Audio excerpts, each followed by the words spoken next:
Israel ফিলিস্তিনিদের নিয়ে এবার নতুন করে যুদ্ধের মোড় ঘুরতে যাচ্ছে, যেখানে বন্দীদের নিয়ে গাজার যোদ্ধারা নিয়েছেন নতুন সিদ্ধান্ত।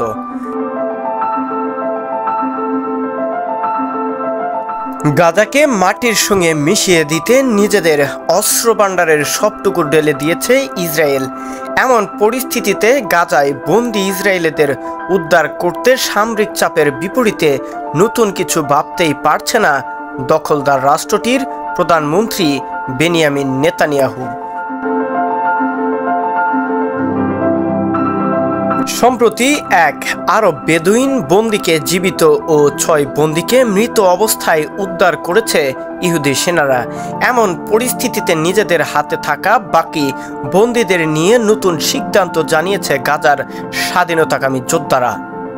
বার্তা সংস্থা রয়টার্সের এক প্রতিবেদনে বলা হয়, গেল জুন মাস থেকে ইসরায়েলি বন্দীদের পাহারা দেয়া যোদ্ধাদের প্রতি নতুন নির্দেশন দেয়া হয়েছে।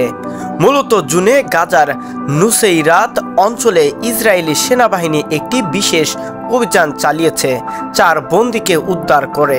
এরপর থেকেই বন্দীদের নিয়ে নতুন নির্দেশনা জারি করে স্বাধীনতাকামী যোদ্ধারা।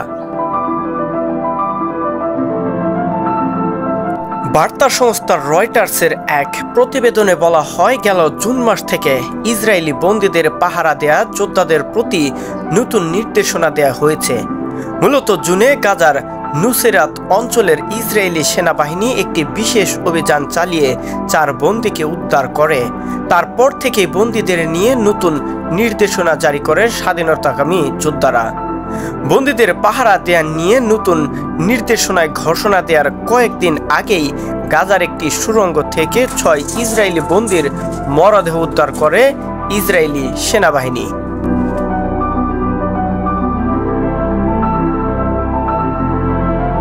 গাজার প্রধান প্রতিরোধ যোদ্ধা দলে মুখপাত্র আবু উবাইদা জানান, বন্দীদের মৃত্যুর জন্য ইসরায়েল দায়ী থাকবে। তবে বন্দীদের পাহারা দেয়া নিয়ে ঠিক কি নতুন নিয়ম জারি করা হয়েছে তার কোনো নির্দিষ্ট বিবরণ এখন পর্যন্ত দেয়নি স্বাধীনতাকামী সংগঠনটি। আবু উবাইদা বেনিয়ামিন নেতানিয়াহু সম্পর্কে জানান, তিনি একটি চুক্তি করার পরিবর্তে সামরিক চাপের মাধ্যমে বন্দীদের মুক্তি করার চেষ্টা করে যাচ্ছে।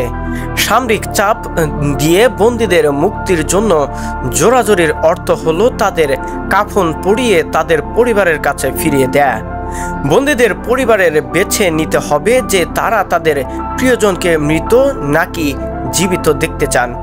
সম্প্রতি 6 বন্দীকে মৃত্যু উদ্ধার করা নিয়ে গাজার সামরিক যোদ্ধাদের ঊর্ধ্বতন কর্মকর্তা সামি আবু জহুরি জানান, যোদ্ধাদের বিরুদ্ধে বন্দীদের হত্যার অভিযোগ এনে নেতানিয়াহু তার দায় এড়ানোর চেষ্টা করেছেন।